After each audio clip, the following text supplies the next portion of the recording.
What's up, guys? I was gonna go live, but apparently I've lost my privileges. Well, hopefully I can do this without like. Normally, when I'm live, I'm able to riff a little better than pre-recorded. Um, just pre-recorded video. Anyway, it's been a while since I've done a video, and well, just because not much interesting has happened, but unfortunately something interesting happened to me last week, and it ruined my Christmas. Spoiler alert. So here's what happened. Guys, don't let things snowball. I mean, it's not like you can always help it, but be prepared for a snowball is, I guess, what I'm saying.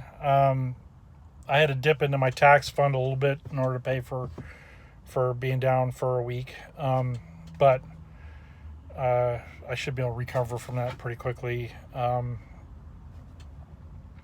But here's what happened. First of all, I've had this new truck for about 6 months now.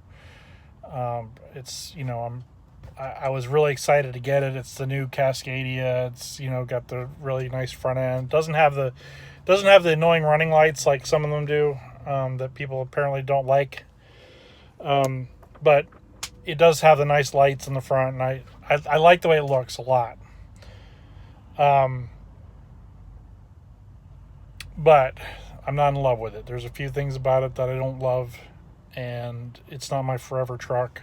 It's just gonna be my truck for another probably till at least lease ends, and I'm gonna have to turn it in. But I've had issues with it, and it's not the truck's fault. So some of these issues, okay. Number one is I haven't found a place that I trust to work on it. I tried the OC. I had good luck with my previous truck, but the first time they did a PM on it, because it's real convenient. I just drop it off at the OC and I go home for a day, and when I come back, my truck has an oil change done. No, I don't want to say command. Okay, so long story short with that, my first PM with this truck, they dent the door. They opened the door up into another truck, into the mirror. And I'll show you. Here, let me step out real quick. Hopefully it won't get too loud because I'm right by the highway. All right, let me flip this around so you can see. So now I have this ding right here. Basically, it greets me every time I get in my truck. They said that they're gonna fix it, but it's always like,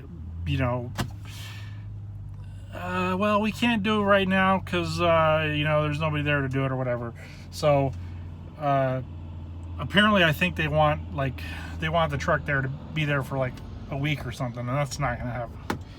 So I'm probably gonna end up trying to get like a like a number or something so that they'll fix it. So when I turn it in, I don't get charged for damage on the lease. All right, but that's not the point. The point is I haven't found a place that I trust, and I haven't done the legwork to go to my local Freightliner to make a relationship with the service manager there, which I know that's if you have a truck that you really want to be taken care of, you want to do that. You want to make a relationship with that service writer. That way, you're not just a number. You're not just the next truck or whatever. You're actually a person that they know. So, long story short, I was about 3,000 miles over my scheduled PM it was the third PM, and I just happened to be going through New Jersey, and it just so happened the only truck stop between me and the customer that I was going to the next day was a TA, and I'm sorry to put that out on blast, but it is what it is. They're kind of like the quick lube of the repair industry, as far as trucks go. There, I've always had pretty good luck with them, but this time, they let me down. They really let me down. And here's what happened. I got the truck back. It's quick, fine, great. Next day, it ran fine. I did my 3 stops. I was leaving my 3rd stop. I was at a traffic light in New Jersey, and the truck just shut off. I have half a tank of fuel, so I knew I didn't run out of fuel, right? So I tried to start it, wouldn't start. And as a matter of fact, it just kept cranking until the starter said, I'm overheated. You can't start. You can't attempt to start me anymore. So I called road service. Had road service come out, and they brought a wrecker out there, and this is like a little. I don't know if I originally wasn't going to bring this up, but then I was thinking, I'm going to bring this up. How many people have you seen put out the triangles correctly? Because every time I go by a truck that's broken down, I feel sorry for them, because it sucks to break down. But man, I can't remember the last time I saw a person put out the triangles properly. So anyway, I put out the triangles properly, and called road service, and they got out there pretty quickly. The tow truck got out there like within maybe 30 minutes at the most. So he pulls up, and I could tell right away he's flustered, right? And I have the new Cascadia with the low chin, right? So he's like, well, I can't get under there without ripping that off. And so luckily it's flexible. The chin is flexible, even though it ended up breaking the two fasteners on the ends, which it's cosmetic. It's not a huge deal. It's like I've already hit a curve or whatever, kind of scraped it on a low part of the the crown of the road when you go into a road. You just can't help it because it's so low, but that's the reason why it's flexible, I guess. So he's kind of getting on me. He hands me his card and says, call this number and tell him your truck information. So I call his company, and I don't exactly know what I was supposed to do, right? And the guy that I talked to on the phone, he didn't know what I was supposed to do. He didn't know what the guy wanted me to do, right? So I just told him the situation, and then as I'm talking to the guy on the phone, the guy's got the thing underneath the front of my truck, right? And he starts lifting, right? But he's not under the cross member. He's under my oil pan. And I say, whoa. He started to lift my truck by an oil pan. And if I hadn't said whoa, he would have put a hole through my oil pan or ripped it off or whatever, and I'd be out $1,000 for an oil pan. So he's like, oh, I know what I'm doing. And so I was like, well, you may know what you're doing, but you just about broke my oil pan. And so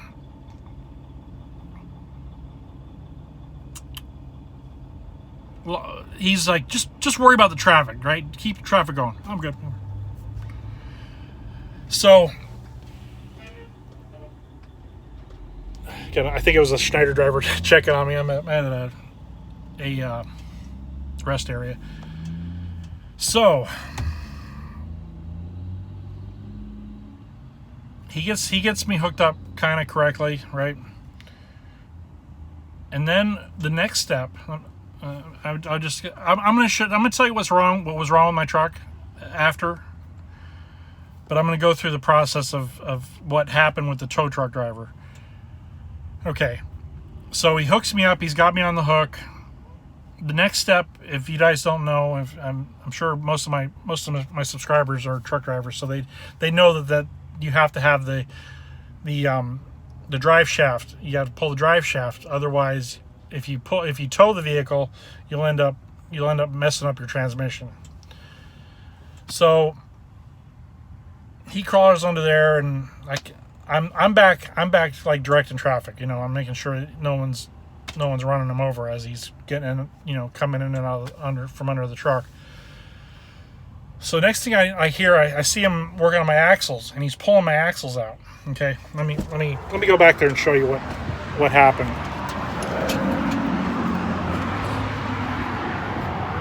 All right, this is not a huge deal, but I don't know if you can see how greasy the tires are,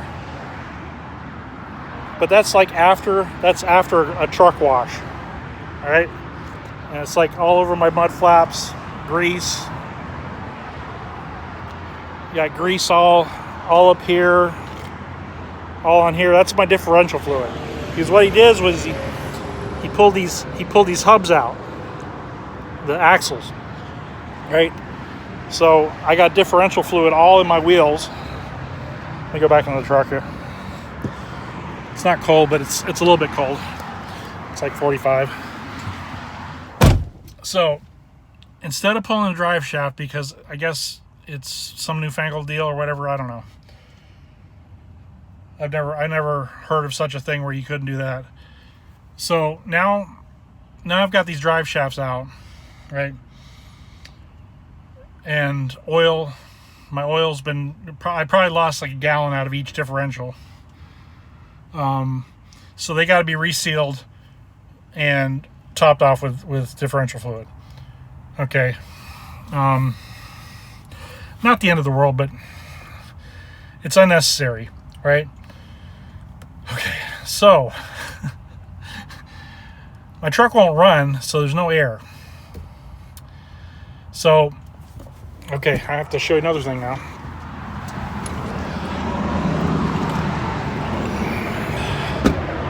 So he plumbs into my air dryer right here on the bottom. You can see this red thing down here. He hooks a line up there to somehow supply air to my tanks, right? And that's fine. It worked. It got air to my tanks. It did the job. But what he didn't do is when he dropped the truck, he didn't unhook the line, and he ripped this right off. Okay. So now I've got a fitting on the bottom of my air dryer that's ripped off. Let me go back to the FaceTime. And oops, sorry, my hand was in the way. And basically now I got another repair bill, which I'm fighting. I'm fighting that because it should be the tow truck company, because it's his problem. He didn't do it. If he would have just unhooked the line before he dropped the truck, then the fitting wouldn't have broken off. I mean, it's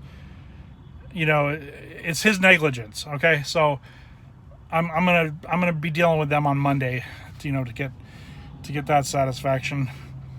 Now, because of the timing of it all, it was broke down on Thursday the 22nd. Freightliner couldn't actually look at the truck until Monday, because I guess they were backed up or whatever.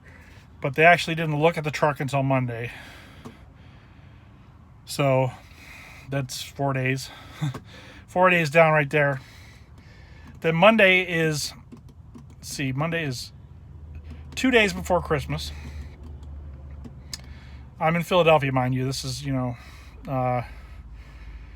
this is now, I'm 700-800 miles away from home in a hotel room. And then I find out that the part that the guy broke has to be ordered, and it won't be there till the 27th. Okay, so I'm in the hotel, till the 27th, twiddle my thumbs, whatever. It sucks. It's, $600 of just hotel room down the drain. All right. Sorry, somebody was outside yelling. And then the repair, it was $1,000 to have that air dryer put back on. I don't know if they replaced the whole air dryer. It was just the fitting, but you know how that stuff goes. Sometimes they got to replace the whole kit and caboodle because they don't make it serviceable. So let me talk about what caused the problem to begin with. All right, I'm gonna have to go back out. All right.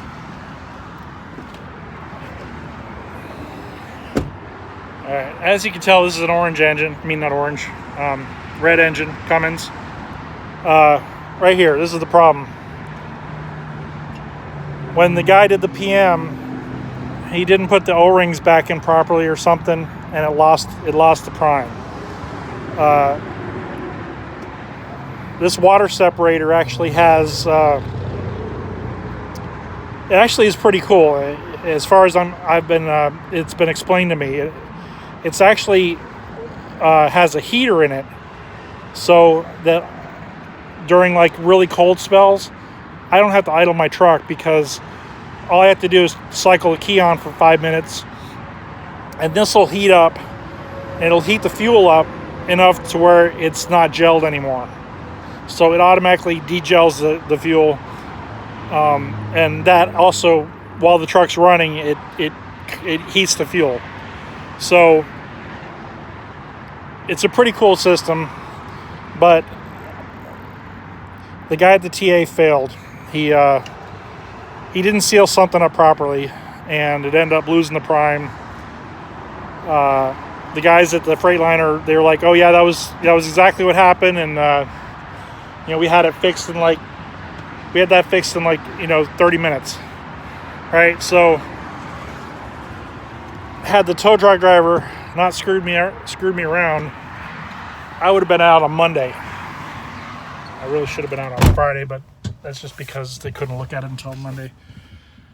But that was my Christmas. Long story short, yeah. And it's kind of making me question why I'm doing the IC route. Why am I doing the owner operator? Because really, I make decent money, but when you're down and your Christmas is ruined, and not only is my Christmas ruined, like I'm gonna have to run for like 2 weeks straight, just to make up for this lost time. So I don't know. I may get like a half a day off here, here or there. I don't know. But like this week's gonna be. By the time Monday comes around, I will barely have enough revenue to pay for the truck, because I booked 2 loads. One was $760. The other one was 900 something. So just barely pays for the truck and the insurance, and I may owe some for the fuel by the time, because I'm probably gonna have to put another 50 gallons in before Monday, which is when it resets. But anyway, that's my story.